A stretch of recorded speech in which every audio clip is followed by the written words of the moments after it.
Okay, today I want to talk to you about the importance of back buttering. Okay, what I'm going to use is I'm going to just use this a little small. I think this is around about an 8x8 tile.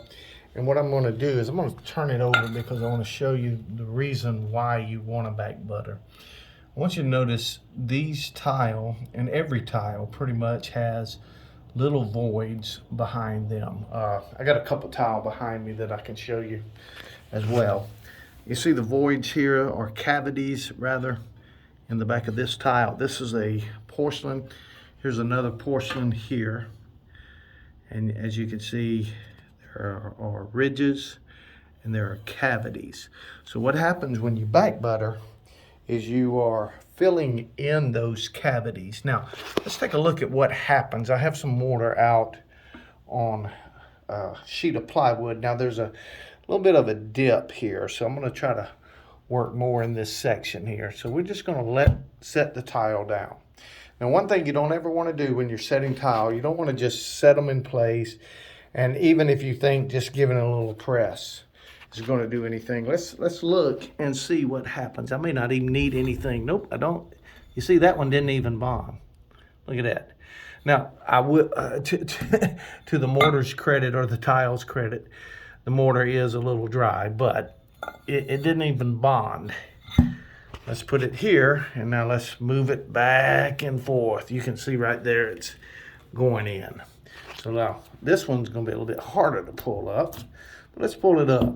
Again, we rocked it back and forth, and typically that's what you do when you set tile. But let's pull it up.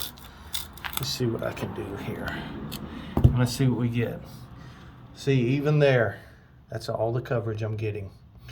Okay, now let's try it in another spot here.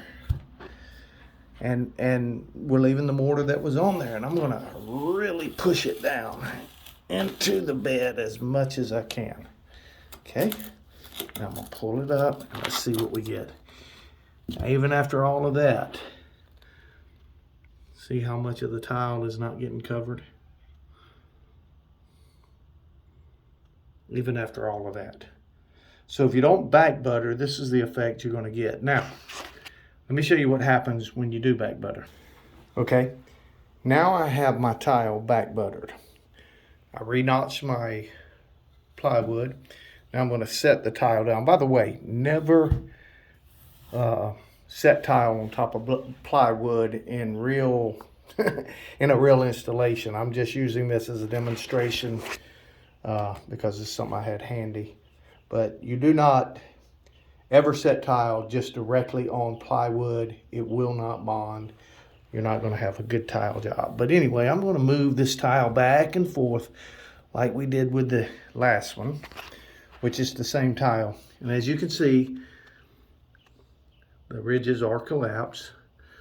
So let's see what happens when I pull this tile up. Okay, now take a good look at that. Much better adhesion. And then look at this. This is where it got pulled up, where it was attached to the substrate, or the plywood in this case. But you can see the importance of back buttering just through this little demonstration. And as I said before, when you back butter, you gently lean that against the wall. When you back butter, what's happening is you're filling in these voids. And if these voids or these cavities are exposed, your tile, I think I've already said this, but your tile is going to be subject to cracking. It's going to be vulnerable in those areas on the top side, especially if it, now this is a good quality tile, but especially if it's a thinner tile that doesn't have the same strength as a bigger, thicker tile. So when you back butter, what happens is the mortar hardens in those voids, and it actually strengthens the tile, and then on top of strengthening the tile, it gives you a better bond to your substrate. So that's why you need to back butter when you're doing tile. And again, never, ever, ever, ever install tile directly on top of plywood. because mortar will not bond to plywood and tile, bringing them together as one unit over time. You're going to have issues. Okay, that's your tip for today.